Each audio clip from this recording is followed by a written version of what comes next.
Hello. When you try to add extra space to the virtual disk of your VM,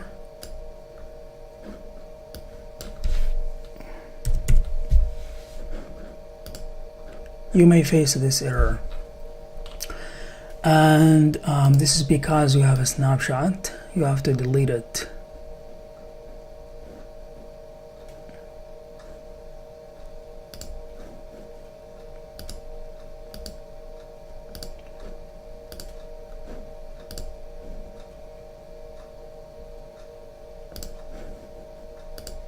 And now you can add space.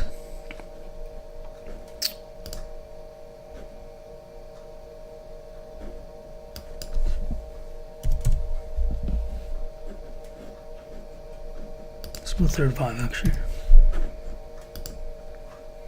Okay. And now you can take a snapshot again. Thank you.